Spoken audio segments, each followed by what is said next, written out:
때는 1939년 5월 11일 일본이 몽골 국경지대를 불법 침입했습니다. 저희는 후손으로서 노모난 전투에 강제징용된 억울한 한국인들을 절대 잊어선 안 됩니다. 우즈베키스탄 타슈켄트 외곽 묘지 한국인이 묻혀 있습니다. 최두현 2019년 잠들다. 조국을 잊지 않은 사람. 잊혀질 뻔한 영웅의 이름을 되찾는 데는 100년이나 걸렸습니다. 지금부터 우즈베키스탄 타슈켄트에 사는 고려인 3세 소녀 아이다의 놀라운 이야기를 들려드리겠습니다. 할아버지의 장례식은 조용했습니다. 타슈켄트의 차가운 겨울 아침, 오래된 러시아. 정교의 묘지에 몇몇 고려인들과 할아버지가 일했던 공장 동료들이 모였습니다.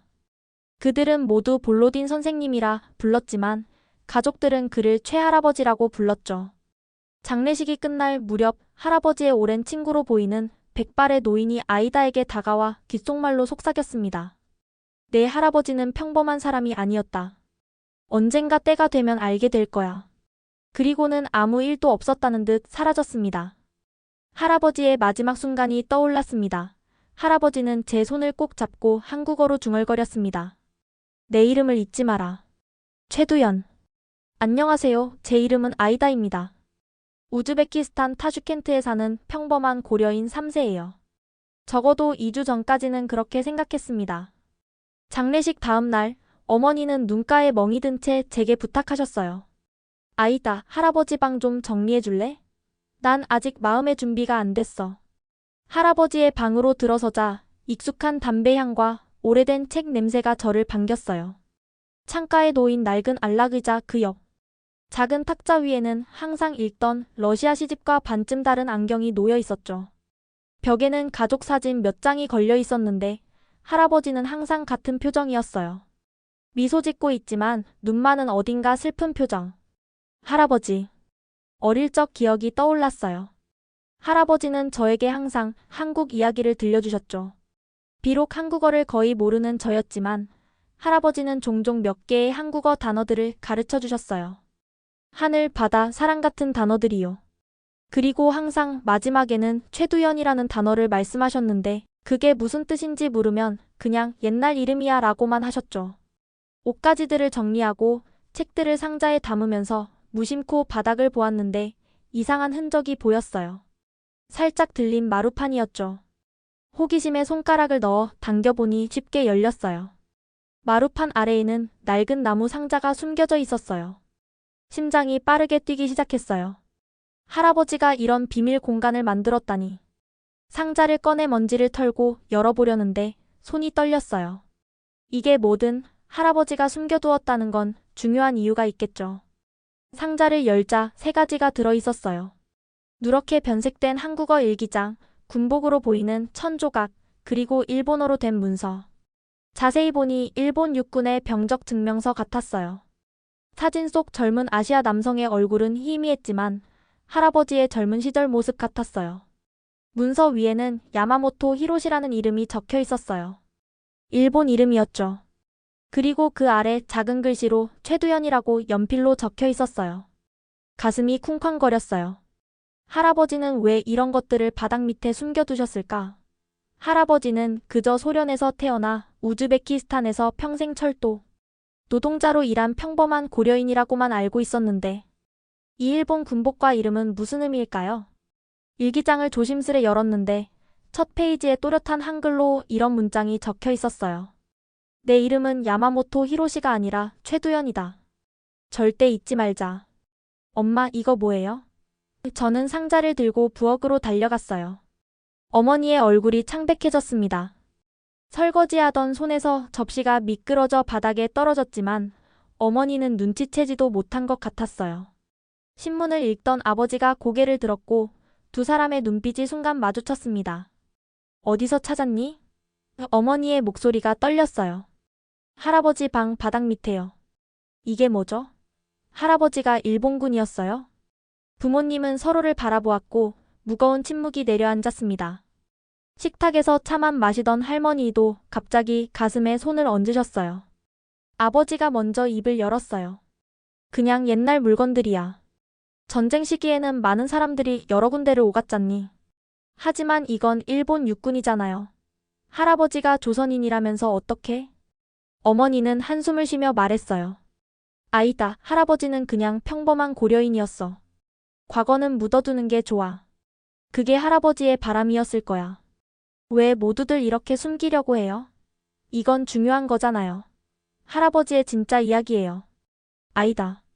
어머니의 목소리가 높아졌어요. 어떤 이야기들은 그냥 두는 게 좋을 때가 있어. 특히 우리 같은 사람들에게는. 우리 같은 사람들이라는 말이 묘하게 가슴을 찔렀어요. 나는 누구죠? 우리는 누구인가요? 할머니가 갑자기 일어나 방으로 들어가셨어요. 모두 말없이 그 자리에 앉아 있었죠. 그날 밤 저는 부모님의 대화를 엿들었어요. 아버지가 그렇게 조심했는데 아이다가 찾아버렸어.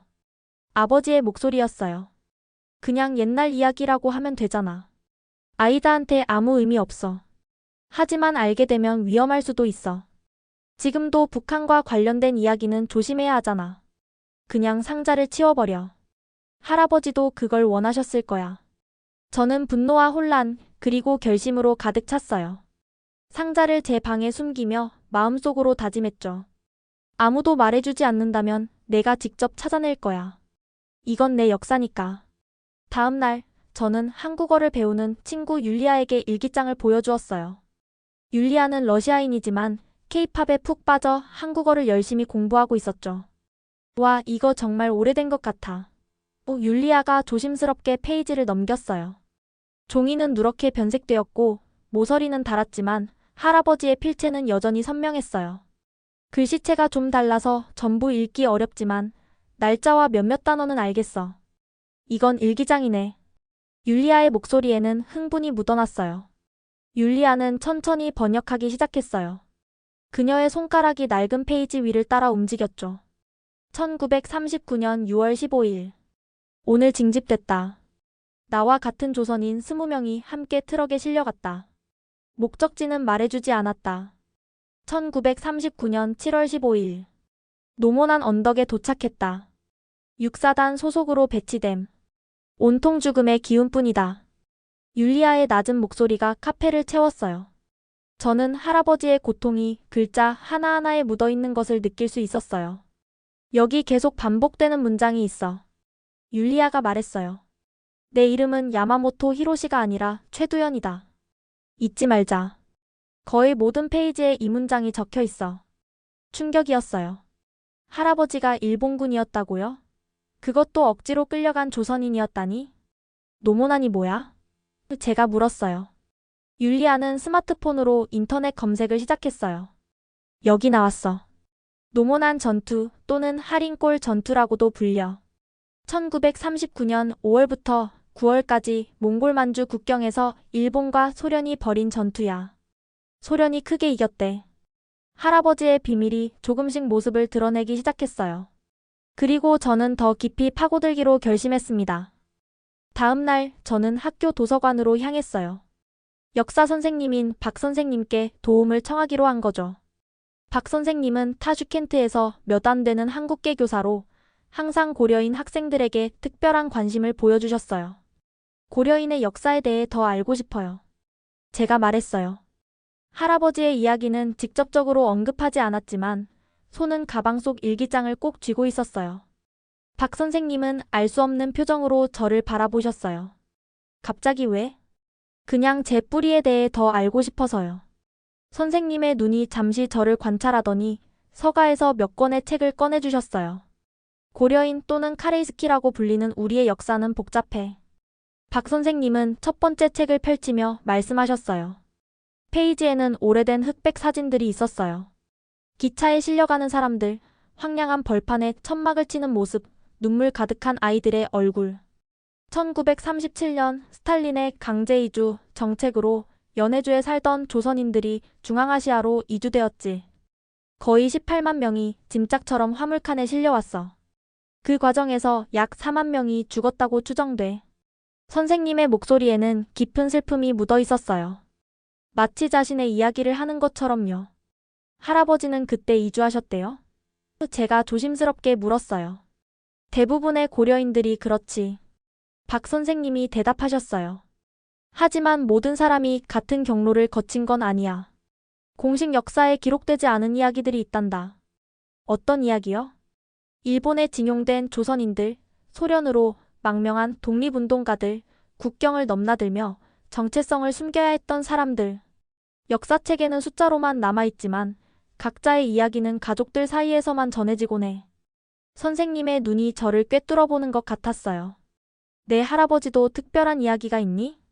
질문에 가슴이 쿵 내려앉았어요. 선생님은 알고 계신 걸까요?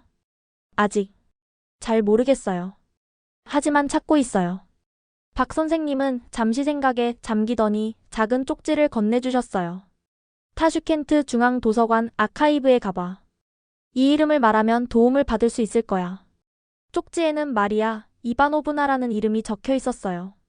주말 내내 저는 노모난 전투에 대해 조사했어요. 인터넷 카페에 가서 역사 문서들을 검색하고 관련 영상을 찾아봤죠. 화면 앞에 앉아 시간이 어떻게 흘러가는지도 모를 정도로 집중했어요. 1939년 5월부터 9월까지 일본과 소련은 몽골 만주 국경에서 처참한 전투를 벌였습니다. 처음에는 국경 분쟁 정도로 시작했지만 결국 탱크 수백 대와 비행기, 대포가 동원된 대규모 전투로 확대되었어요. 화면에 나타난 흑백 영상은 충격적이었어요. 끝없이 펼쳐진 초원 위에 쓰러진 시체들, 폭격으로 산산조각 난 장비들, 포로가 된 병사들의 공허한 눈빛. 특히 8월의 소련군 대공세는 일본군에게 치명적이었습니다. 화면 속 자료에 따르면 소련의 주코프 장군이 이끄는 군대는 압도적인 화력으로 일본군을 물리쳤고 약 17,000명의 일본군 사상자가 발생했다고 해요. 그런데 한 역사 포럼에서 저는 중요한 정보를 발견했어요. 일본군에는 약 2,000명의 조선인 징집병이 있었던 것으로 추정됩니다. 대부분 강제로 징집되었으며 전투에서 가장 위험한 임무를 맡았습니다. 생존자들의 증언에 따르면 후퇴 시 조선인들은 종종 버려졌다고 합니다. 화면을 계속 넘기며 정보를 찾았죠. 그리고 또 다른 문서에는 이런 내용이 있었어요. 노모난 전투 후 일부 조선인 병사들은 소련군에 투항했습니다. 그들 중 일부는 소련 정보부에 협력하는 대가로 목숨을 건졌지만 대부분은 스파이 혐의로 처형되거나 수용소로 보내졌습니다. 할아버지의 일기와 역사적 사실이 일치했어요. 이제 저는 할아버지가 노모난 전투에 참전했고 아마도 그곳에서 탈출했다는 것을 확신할 수 있었습니다. 하지만 그 후에는 어떻게 된 걸까요? 인터넷 검색을 계속하다 보니 한 사진이 눈에 들어왔어요. 노모난 전투 후 소련군에 투항한 아시아계 병사들의 모습이었어요. 그중 한 명의 얼굴이 할아버지와 닮았다고 느꼈지만 흑백 사진이라 확신할 수는 없었죠. 이제 할아버지와 노모난 전투의 연결고리는 확실해졌어요. 하지만 어떻게 소련에서 살아남았을까? 그리고 왜 우즈베키스탄까지 오게 된 걸까요? 점점 더 궁금증이 커져갔습니다. 가족 사진첩을 다시 살펴보던 중 낯선 사진 한 장을 발견했어요. 할아버지와 나이든 남성이 함께 찍은 사진이었죠. 사진 뒷면에는 러시아어로 주소가 적혀 있었어요. 카신바예프 거리 15번지 블라디미르에게. 주소는 타슈켄트 외곽의 고려인 마을에 있었습니다. 토요일 아침 아무에게도 말하지 않고 그곳으로 향했어요. 초인종을 누르자 백발의 노인이 문을 열었습니다. 사진 속 남자였어요. 누구신가? 그가 경계하는 눈빛으로 물었어요. 저 최할아버지의 손녀입니다. 아이다라고 해요. 노인의 눈이 커졌습니다. 최두연의 손녀라고? 심장이 빠르게 뛰었어요. 할아버지의 한국 이름을 아는 사람을 처음 만난 거였으니까요. 네, 최근에 할아버지가 돌아가셨어요. 할아버지의 과거에 대해 알고 싶어서 왔습니다. 노인은 잠시 망설이더니 저를 안으로 들어오게 했어요. 차를 내오면서 그가 말했습니다.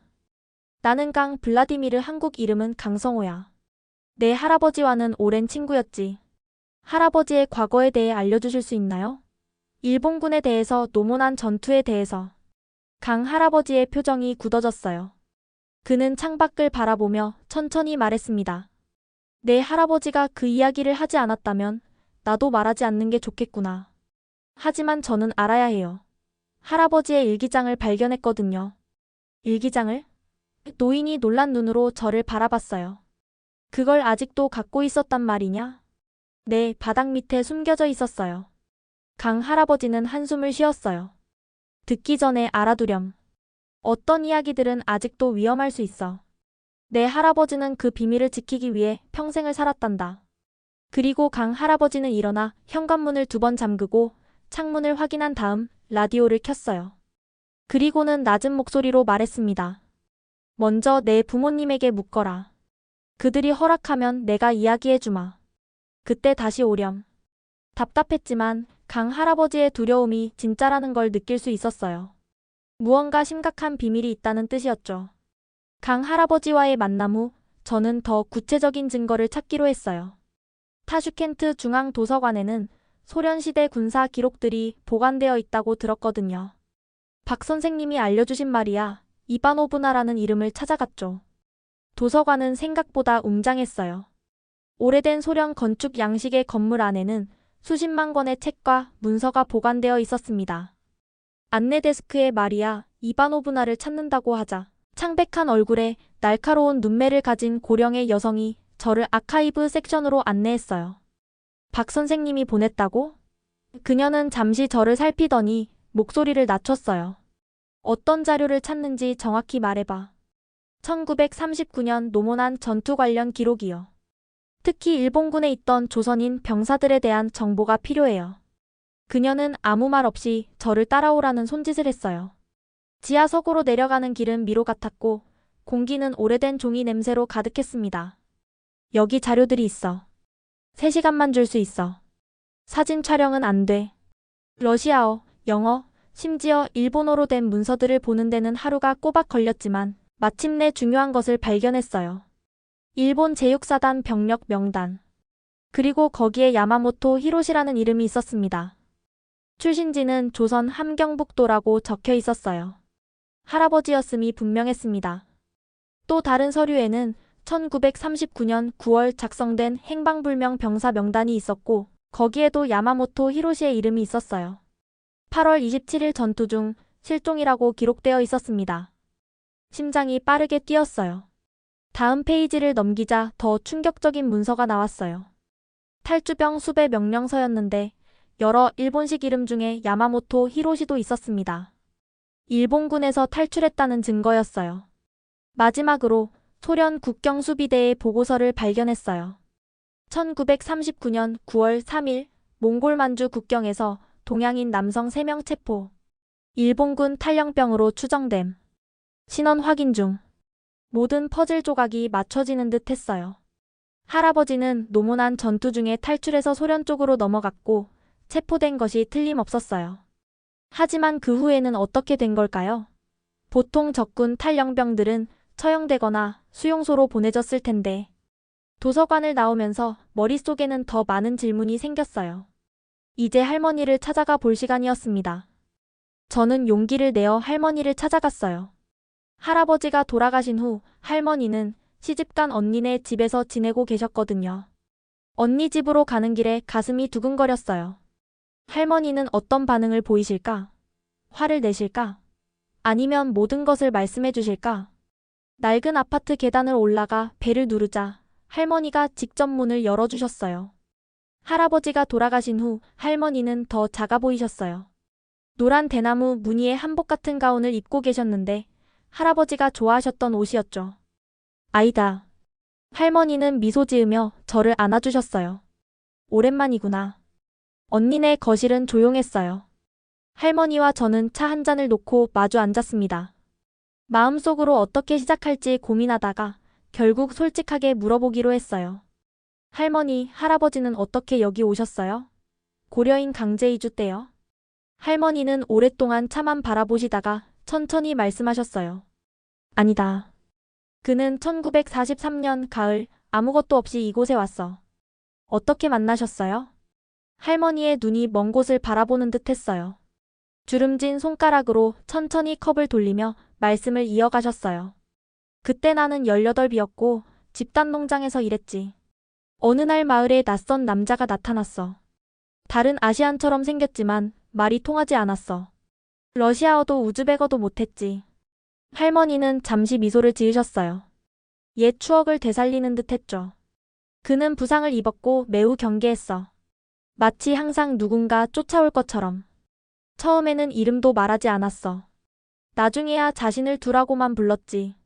두요? 그래, 두. 최두연이란 이름은 훨씬 후에야 알게 됐단다. 우리가 결혼하고 나서야 그는 자신의 진짜 이름을 말해줬어. 할머니의 손이 떨리고 있었어요. 제가 할머니의 손을 감싸쥐었죠. 할아버지는 전쟁에 대해 말씀하신 적 있으세요? 할머니의 표정이 어두워졌어요. 거의 없었어. 가끔 악몽을 꾸었지. 잠에서 깨어 야마모토가 온다고 소리치곤 했어.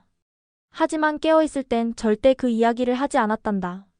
할머니, 할아버지가 일본군이었다는 걸 아셨어요? 할머니는 한참 동안 침묵하셨어요. 그리고 마침내 낮은 목소리로 말씀하셨죠. 알았단다. 하지만 그건 그의 선택이 아니었어. 그는 자신이 누구인지 잊지 않으려고 필사적으로 노력했단다. 매일 밤 나는 최두연이다라고 중얼거렸지. 집에 돌아오자마자 부모님이 심각한 표정으로 저를 기다리고 계셨어요. 거실 테이블에는 제가 찾아낸 서류들과 일기장이 펼쳐져 있었습니다.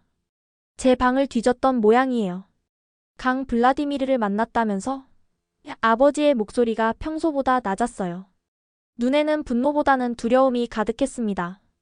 어떻게 아셨어요? 놀라서 물었어요. 작은 마을이야. 소문은 빨리 퍼지지. 아버지가 대답했어요. 강 할아버지가 전화했어. 내가 찾아갔다고. 어머니가 다가와 제 어깨를 잡았어요. 손이 떨리고 있었죠. 아이다, 이제 그만해. 할아버지의 과거를 파헤치는 건 위험할 수 있어. 왜요? 무슨 위험이 있는데요? 할아버지는 강제로 끌려간 거잖아요. 잘못한 게 없어요. 아버지가 소파에 털썩 주저앉았어요. 평생 보지 못한 피곤한 표정이었습니다. 그제야 아버지의 얼굴에 깊게 패인 주름이 눈에 들어왔어요. 그 주름 속에 할아버지의 비밀을 지켜온 세월이 깃들어 있었나 봐요. 문제는 그게 아니야. 아버지가 말했어요. 할아버지는 그 과거를 묻어두길 원했어. 평생 그렇게 살았고. 그건 할아버지가 선택한 거예요. 하지만 저는 알고 싶어요. 이건 우리 가족의 역사예요. 우리의 정체성이라고요. 어머니의 눈에 눈물이 고였어요. 네가 이러면 할아버지가 슬퍼하실 거야. 아니에요. 할아버지는 원했을 거예요. 일기장에 매일 자신의 진짜 이름을 적으셨잖아요. 잊지 않기 위해서요.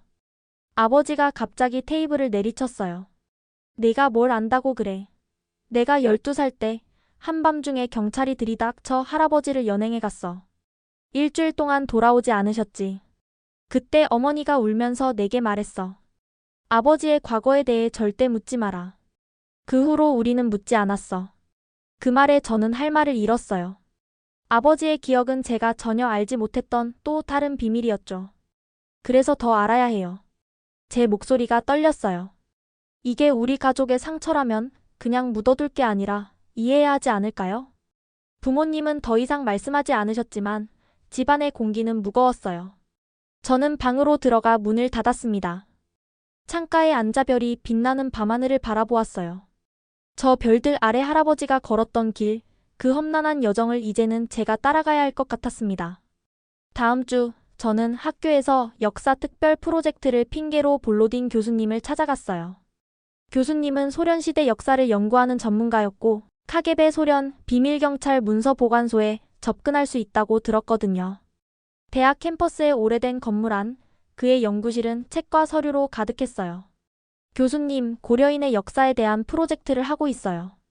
특히 1940년대 초반 우즈베키스탄에 온 고려인들에 대해 알고 싶습니다. 교수님은 안경을 고쳤으며 저를 바라보셨어요.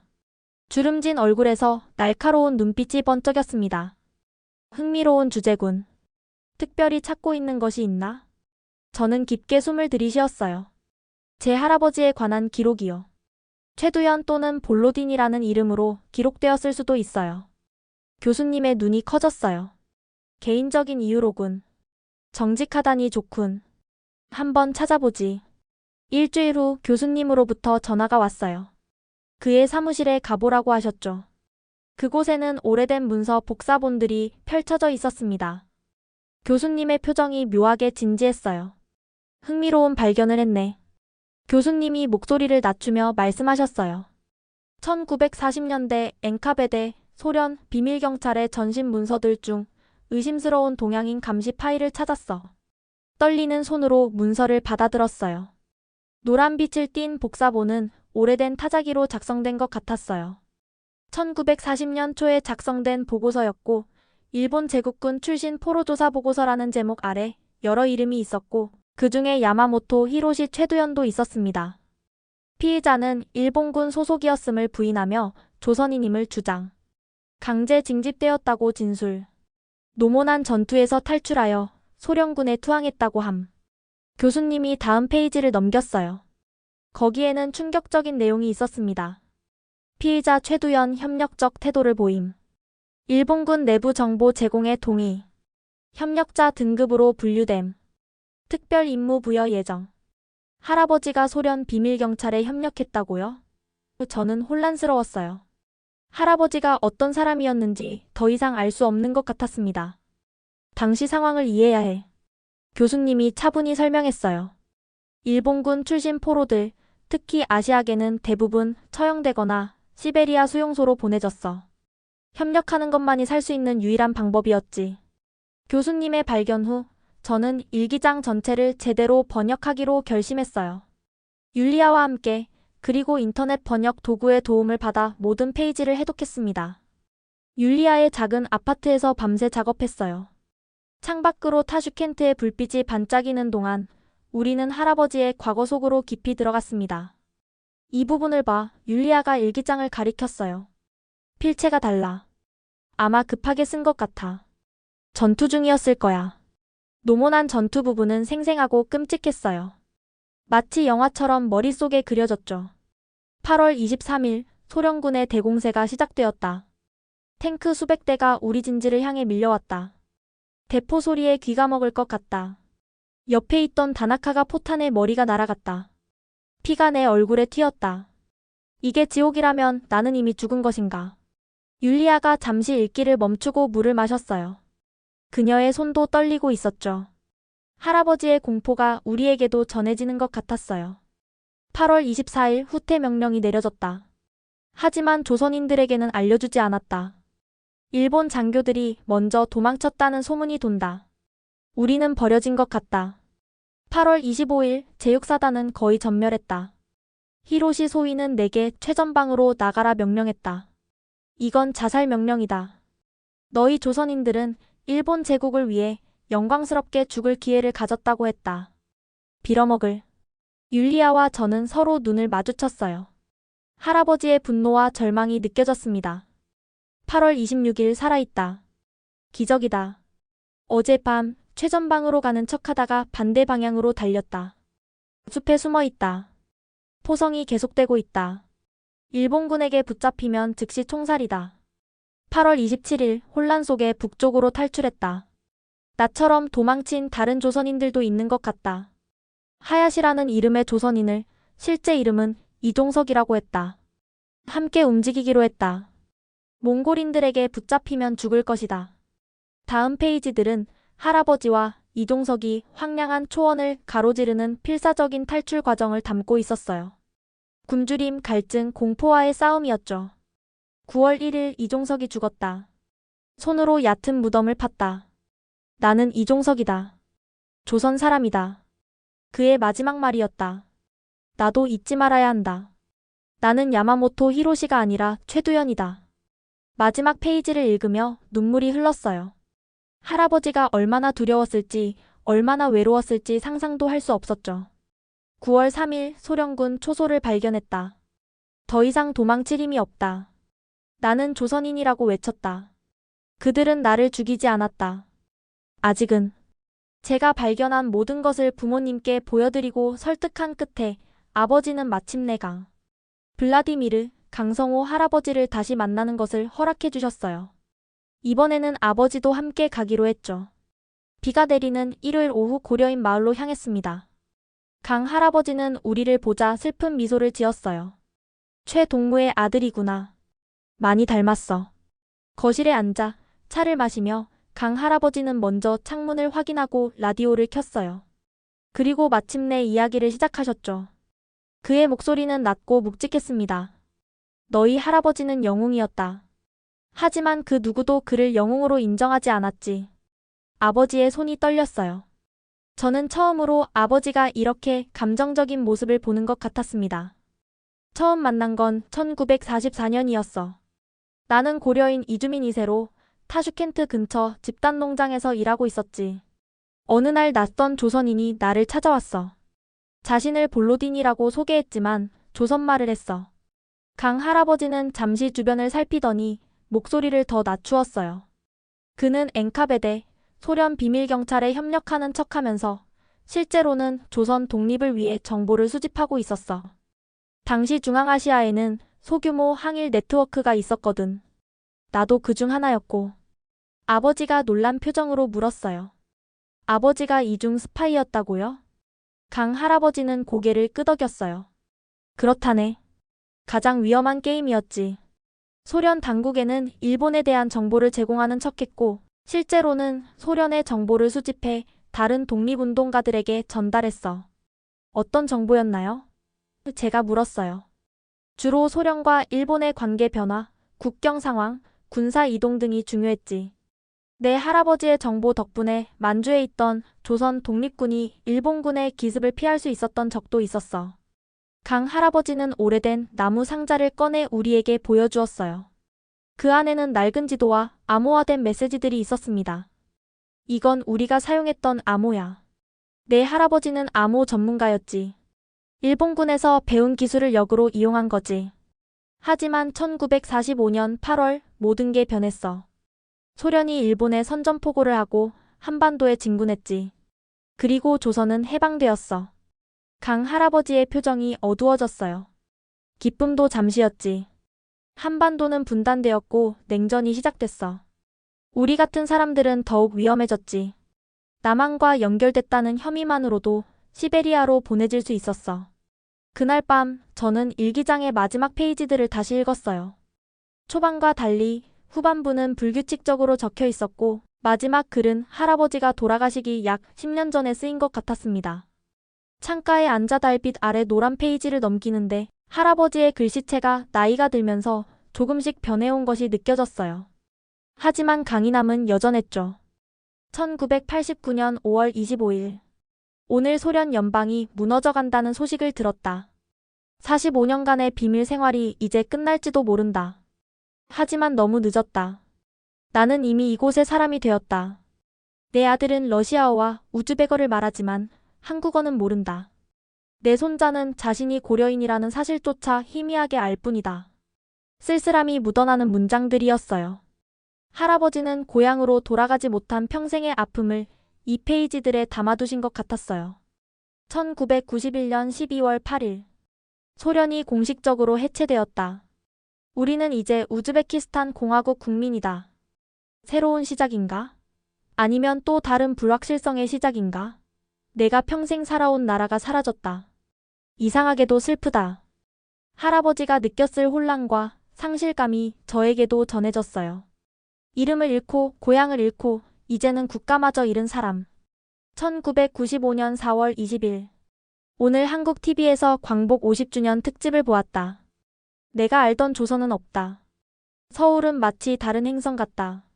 내가 그토록 돌아가고 싶어 했던 고향은 이제 존재하지 않는다. 나는 어디에도 속하지 않는 사람이 되었다. 마지막 페이지에는 할아버지의 가장 깊은 생각이 담겨 있었어요.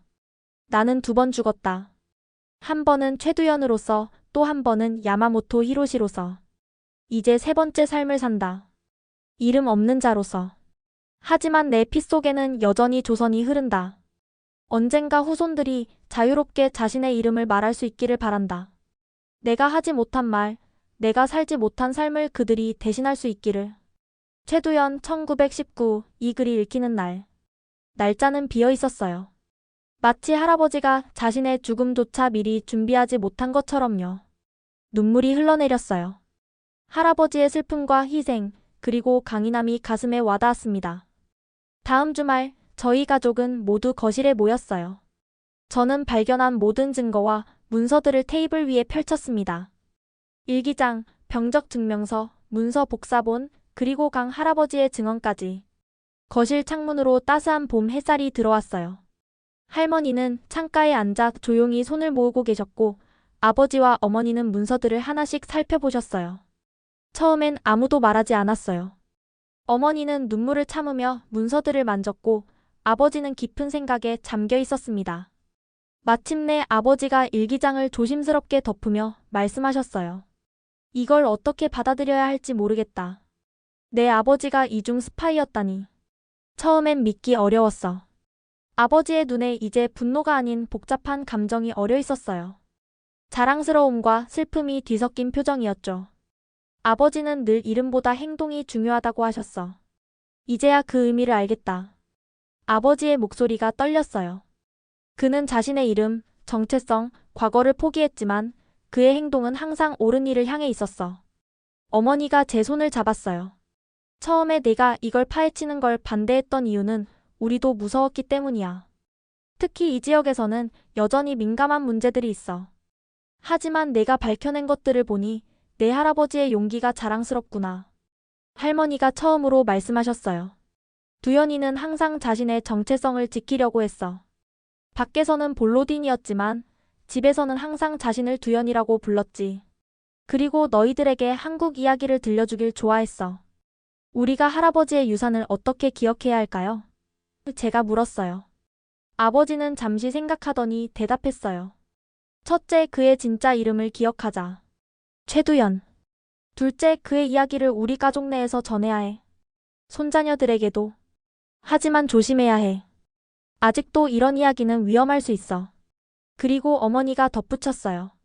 할아버지의 묘비에 그의 한국 이름을 추가하면 어떨까? 지금은 볼로딘으로만 되어 있잖아. 모두가 동의했어요. 그것이 할아버지를 기억하는 첫 번째 공식적인 행동이 될 것이었습니다. 2달 후, 저희 가족은 타슈켄트 고려인 문화센터를 방문했어요. 그곳에서 매달 열리는 조상의 날 행사에 참여한 거죠. 이날은 고려인들이 자신들의 뿌리와 역사를 기억하는 날이었어요. 문화센터는 생각보다 큰 건물이었어요. 입구에는 한글과 러시아어로 고려인 문화센터라고 쓰여 있었고 안으로 들어서자 한국 전통 음악이 흘러나오고 있었죠. 벽에는 강제 이주 당시의 사진들과 고려인들의 역사를 보여주는 전시물들이 걸려 있었어요. 문화센터 관장님은 70살 정도 되어 보이는 고려인 할아버지였어요. 저희가 방문한 목적을 설명하자 그분은 개인 사무실로 우리를 안내했습니다. 할아버지의 이야기를 조심스럽게 공유했어요. 처음에는 놀라셨지만 곧 깊은 관심을 보이셨죠. 이런 이야기가 더 많을 거예요. 관장님이 말씀하셨어요. 우리 고려인의 역사는 기록된 것보다 훨씬 복잡하고 아파요. 강제 이주만이 전부가 아니라 수많은 개인의 이야기들이 있죠. 관장님의 제안으로 저는 다른 고려인 가족들 앞에서 할아버지의 이야기를 발표하게 되었어요.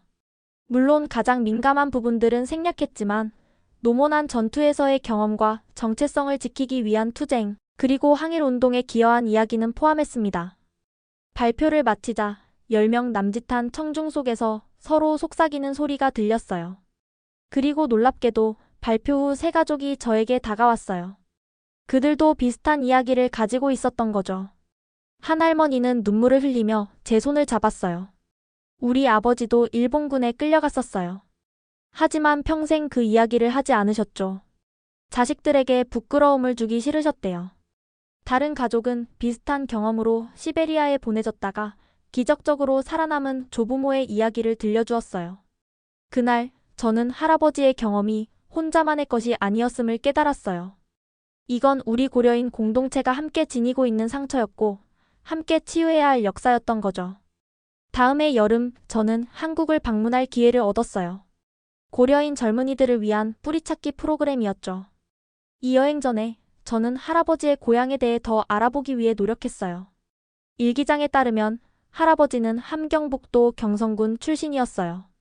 현재는 북한 지역이라 직접 방문할 수 없었지만 서울에 있는 국립중앙도서관과 통일연구원에서 자료를 찾을 수 있었습니다.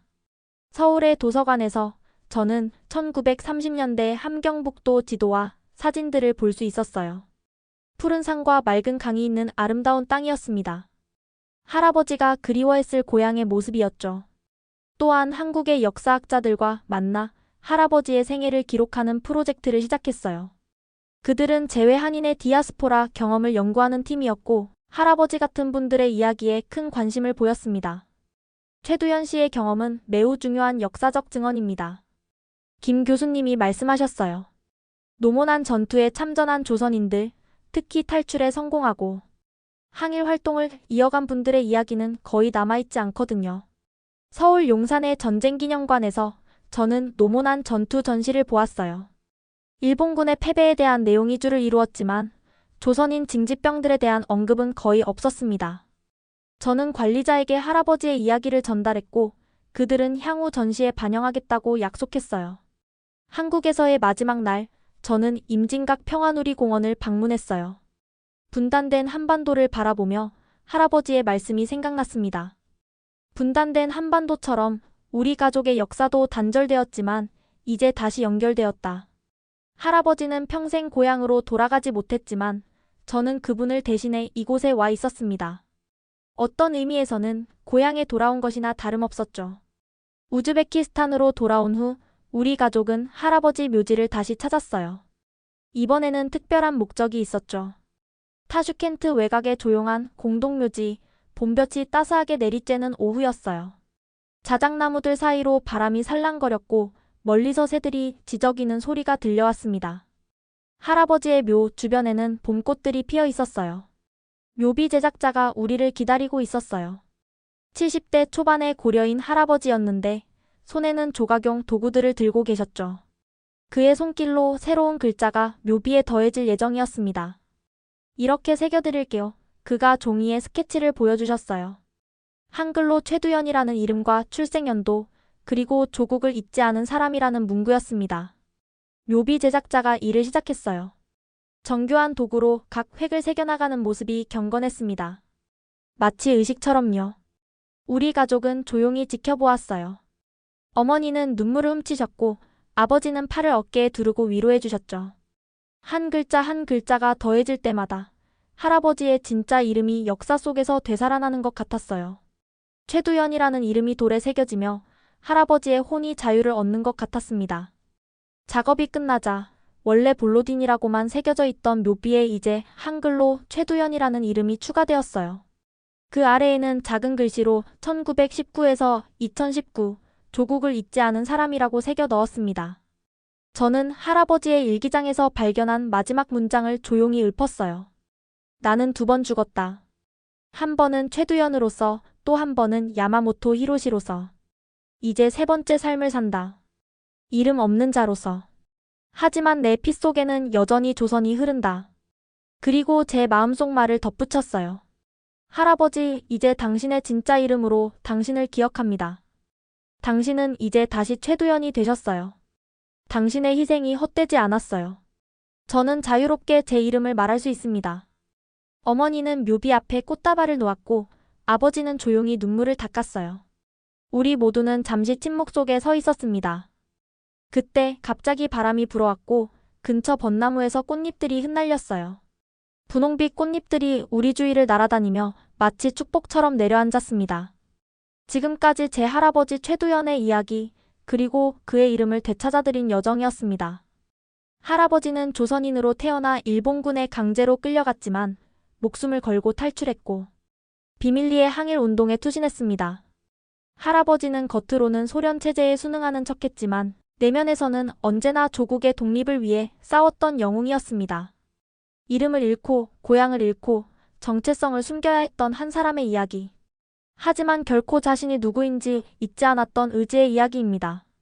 이제 저는 제 이름 아이다가 러시아식이지만 제 성은 최임을 자랑스럽게 느낍니다. 제 안에는 할아버지의 용기와 의지가 흐르고 있으니까요. 역사는 승자의 기록이라고 합니다. 하지만 우리 각자의 가족 역사 속에는 공식 역사책에 기록되지 않은 수많은 영웅들의 이야기가 숨겨져 있습니다. 그들의 목소리를 듣고 기억하고 전하는 것이 우리의 의무가 아닐까요? 최두현 할아버지, 이제 당신의 이름이 기억됩니다. 한 가족의 비밀이 마침내 역사의 빛을 보게 된 가슴 뭉클한 이야기였습니다. 이름을 잃었던 사람이 다시 자신의 이름을 찾고 그 후손들이 자신의 뿌리를 알게 된 여정, 진정한 정체성 회복의 의미를 다시 한번 생각해보게 하는 시간이었습니다. 알려지지 않은 항일운동을 널리 알리기 위해서 여러분의 구독과 좋아요가 필요합니다. 감사합니다. 지금까지 원더풀 해외 사연이었습니다.